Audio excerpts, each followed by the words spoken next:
Hello mes petits chats, j'espère que vous allez bien. Je suis ravie de vous retrouver aujourd'hui dans cette vidéo pour parler maquillage et plus précisément de la marque Juvia's Place. S'il y a un problème d'éclairage, c'est tout simplement que sur mon côté gauche, j'ai la lumière du jour et en face de moi, j'ai mon éclairage. Donc je suis peut-être pas exactement éclairée de la même manière sur toute ma face, mais vous ferez avec. Si vous connaissez pas cette marque, c'est une marque américaine qui est surtout connue pour ses palettes ultra colorées et dernièrement ils ont sorti leur premier fond de teint, leur premier anti-cerne et leur première poudre. Donc comme je vous disais, la marque a sorti dernièrement son tout premier fond de teint et c'est effectivement un des produits que nous allons tester dans cette vidéo, c'est le I Am Magic Velvety Matte Foundation, donc le Je suis magique fond de teint mat velouté qui promet une application homogène, une couvrance, une ultra couvrance, hein. Il promet un fini mat et velouté, une bonne tenue et ils disent que c'est pour tout type de peau, incluant les peaux sensibles et les peaux grasses. Je suis une peau mixte avec la peau sensible, je pense qu'on est bien dans la cible. Je l'ai pris en teinte Vienna 700, je pense que je me suis loupée parce que clairement je pense qu'il sera trop foncé. J'ai vu des revues comme quoi le fond de teint avait tendance à s'oxyder. Donc il fonçait légèrement et je pense qu'il va déjà être un petit peu foncé. Donc bon, on verra l'application, mais je pense déjà que la teinte ça va pas être ça. Et donc le fond de teint en lui-même se présente dans ce petit flacon tube en plastique souple. Vous avez à l'intérieur 30 ml de fond de teint, c'est exactement la même quantité qu'un fond de teint classique, mais c'est juste que je trouve ça bien, c'est petit et compact.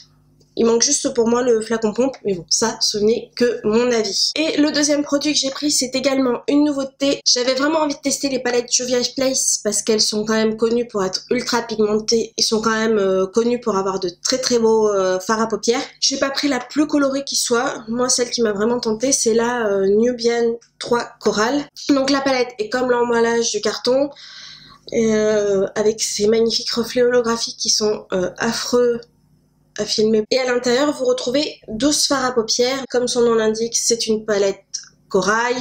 Donc on retrouve beaucoup de fards dans les tons corail orangé, mais également pas mal de fards gris. Vous avez un gris pailleté ici, clair, un gris souris mat ici, un gris foncé ici, puis vous avez des marrons, plutôt dire un taupe très clair ici. Il y a des couleurs qui sont très intéressantes dans cette palette. Et donc à l'intérieur, vous retrouvez du mat, du pailleté et de l'irisé. Pour les produits, je vous mettrai affiché à l'écran les prix parce que je les ai plus en tête, que ce soit pour le fond de teint ou pour la palette, je ne sais plus du tout. J'ai commandé directement sur le site de Juvia's Place. Les frais de port ne sont pas donnés, puisque comme je vous disais, là c'est une marque qui est américaine. Donc livré directement des États-Unis, c'est pas donné. J'ai eu la chance de ne pas avoir de frais de douane, mais sachez que ça peut arriver. Voilà. Ça va être une bonne journée de test aujourd'hui parce que il va faire extrêmement chaud, c'est-à-dire qu'on va approcher des 36-37 degrés dehors. Donc je pense que si le fond de teint tient par cette chaleur, ce sera le meilleur fond de teint de tous les temps. Comme d'habitude, j'ai déjà fait mes soins au niveau du visage, ça ne change pas. Depuis quelques temps, j'applique quand même de la base en dessous de mes fonds de teint. Ça doit faire quelques mois maintenant que j'ai pris ce pli-là. Donc, on ne va pas déroger à la règle. Je vais utiliser une base que j'aime beaucoup. C'est la base lissante Multi-Perfection 5 en 1 de chez NYX. Elle est agréable, elle a une petite odeur sympathique. J'aime bien, elle est rafraîchissante, elle lisse un peu mes pores, elle rend ma peau un peu plus douce, elle est pas mal. Alors vous inquiétez pas si je rougis, c'est ma peau sensible, on panique pas. Donc la teinte Vienna 700 je pense va être trop foncée, mais on va voir ça tout de suite. J'ai pris mon petit Beauty Blender. Celle-ci est une éponge de chez Tarte, j'aime beaucoup parce qu'elle est très moelleuse et elle a un petit côté plat et l'autre côté ovale. Je vais secouer quand même un petit peu avant. On retire la petite opercule qui protège le fond de teint. J'en ai prélevé un petit peu sur mon éponge. Je vais appliquer ça assez rapidement. Mais écoutez, la couleur c'est pas mal, hein. Bon, il paraît qu'il s'oxyde un peu, donc je pense qu'il va se foncer. On va tout de suite le descendre un peu dans le cou pour éviter les ratés de démarcation. Il s'applique très bien, il se travaille très bien. La couvrance est dingue. Ouais, on voit quand même. Vous voyez, là c'est là où je l'ai appliqué et là c'est tout nouveau. On voit qu'il y a une légère différence de couleur, donc il s'oxyde légèrement, mais écoutez, ma foi, comme j'ai dû prendre un peu de couleur, cette teinte me sied quand même pas mal du tout. Il est très très joli sur la peau. Après ils disent fini mat velouté.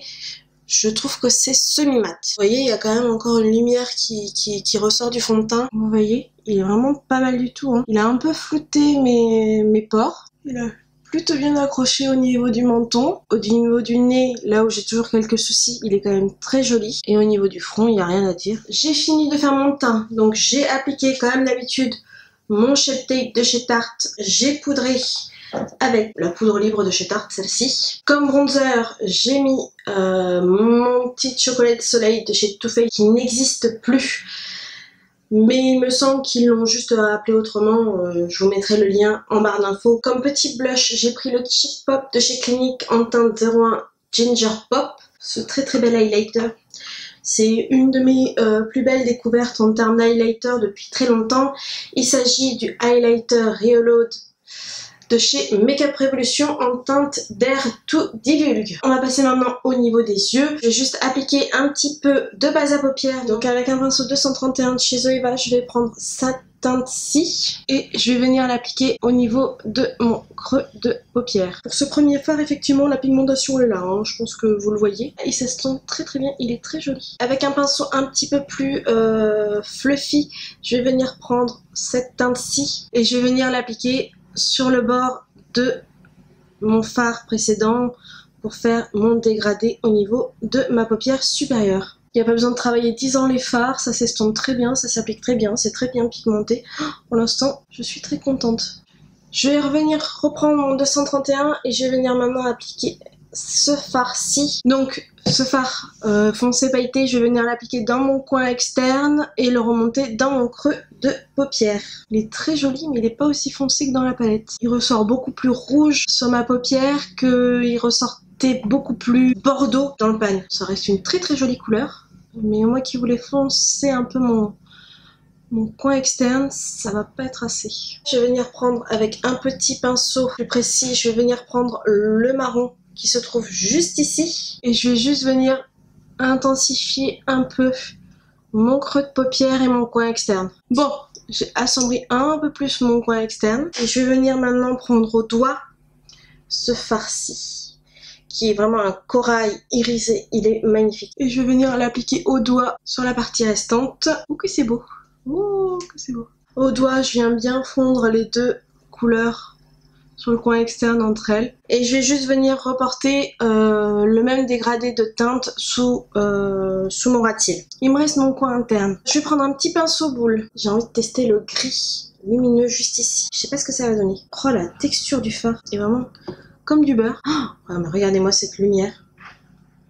Il est splendide. Je vais juste appliquer une petite pointe de mascara et je vous retrouve juste après. Comme d'habitude, j'ai appliqué mon mascara chouchou, le Paradise Extatique de chez L'Oréal. Je ne m'en passe plus, j'en dois être à mon 5e tube de ce mascara. Et sur les lèvres, comme il fait très chaud, j'ai appliqué juste une petite laque à lèvres. C'est celle de chez Lancôme, c'est les Absolu Lacquer et c'est la teinte 323. Je vais juste terminer mon maquillage avec un petit coup de spray fixateur puisque en temps normal j'applique du spray fixateur. Il s'agit du All Nighter de chez Urban Decay.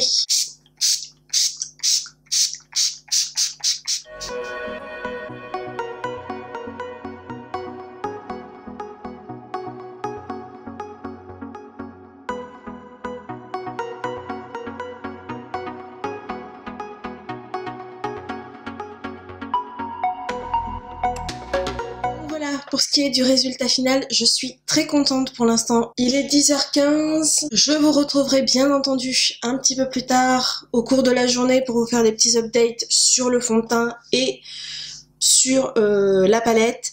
En attendant là, après avoir fini tout mon teint, après avoir fixé et tout, j'en suis très contente. Le fond de teint est très joli. Pour l'instant, il n'y a rien à dire. Les matières se sont bien fusionnées. Finalement, la teinte, on n'est pas trop mal du fond de teint. C'est un peu oxydé, mais vous voyez, par rapport à mon cou, on est pas mal du tout. La palette pour les yeux est très très jolie. Je trouve que les fards sont très pigmentés et s'estompent très bien. Donc ça, pour moi le matin, ça va être génial. En attendant, si cette vidéo vous plaît, n'hésitez pas à me mettre un petit pouce en l'air, comme d'habitude. Je vous invite également à vous abonner à la chaîne pour ne louper aucune de mes prochaines vidéos. Et puis, on se retrouve un petit peu plus tard pour pour voir si après quelques heures à 36 degrés en conditions extrêmes, tout ça, ça a tenu. Ça va bientôt faire 4 heures maintenant que je porte le maquillage. Je viens vous faire un petit update. J'ai pas du tout retouché mon teint. J'ai juste porté mes lunettes. Donc si vous voyez des marques, c'est tout à fait normal. Pour l'instant, ça n'a quasiment pas bougé. Par contre, je brille. Je sais pas si vous verrez. Sur le menton, c'est boule à facettes. Par contre, la matière n'a pas bougé. Ne s'est pas décroché. Au niveau du nez, au niveau des lunettes, pas beaucoup de marques. J'ai toujours les pores plutôt lissés. Au niveau du fond de teint, ça n'a pas bougé. Je brille, mais ça n'a pas bougé. Il n'y a pas de migration de matière, il n'y a pas d'effet patchy. Vous voyez, j'ai quasiment pas la trace des lunettes. Alors que d'habitude, là, c'est catastrophique. Disons que dans une journée lambda, je serais venu passer un papier, un mouchoir sur ma zone T pour retirer cet effet un peu luisant. Mais ça reste quand même très joli. Au niveau des yeux, ça n'a pas bougé, c'est toujours aussi intense, c'est toujours aussi beau. Ok, il est 20h05, là je n'en peux plus, j'ai qu'une hâte, c'est d'aller me démaquiller, me doucher et pouvoir voilà, retirer tout ça parce que j'avais dit qu'aujourd'hui c'était une journée en conditions extrêmes, ça n'a pas loupé. Je pense que vous le voyez, je luis. J'ai pas d'autres mots, c'est très glamour tout ça. Mais c'est exactement ça. Mis à part ça, le fond de teint n'a pas du tout bougé. Même au niveau des lunettes, ça n'a quasiment pas bougé. C'est-à-dire que j'ai un petit peu d'effet de matière, bien entendu, puisque j'ai mes lunettes qui frottent à ce niveau-là. Mais par rapport à d'autres fonds de teint, dans les mêmes températures, dans les mêmes conditions, ça aurait été une catastrophe sans nom. Là, je suis vraiment étonnée. J'ai perdu un petit peu de matière au niveau du menton, mais ça c'est normal, j'ai mangé. Le menton, c'est quand même une zone que je touche beaucoup. Comme j'ai vraiment la peau mixte sur les joues, bah, c'est nickel. Au niveau du fond de teint, je suis très contente. Pour ce qui est de la palette de fard à paupières, bah, ça a légèrement perdu en intensité et encore que... Ce serait vraiment pour chipoter. Après, la base à paupières, je la connais, elle est très bien. Et les fards se sont très bien comportés. Bien entendu, je continuerai à tester le fond de teint. Je vous en reparlerai peut-être soit en update dans barre d'infos de cette vidéo, soit peut-être dans des favoris si ça continue à me donner satisfaction. Et la palette, ben, je pense que ça va être une palette que je vais très souvent utiliser parce que j'aime beaucoup les couleurs. Pour tous les jours, elle est très bien. Donc voilà pour ce qui en est de mon avis après ces 10 heures passées avec ce maquillage Cheveux Space. Moi, je vais vous laisser. Je vais aller me démaquiller et me brumiser la figure devant le ventilateur toute la soirée. Voilà, ça c'est un programme. Voilà les amis, on en a terminé pour cette vidéo du crash test de la marque Juvia's Place. J'espère que vous aurez passé un agréable moment en ma compagnie. J'espère que cette vidéo vous aura plu. Comme d'habitude, on se retrouve la semaine prochaine dans une prochaine vidéo. En attendant, je vous embrasse. Bye bye. 1, 2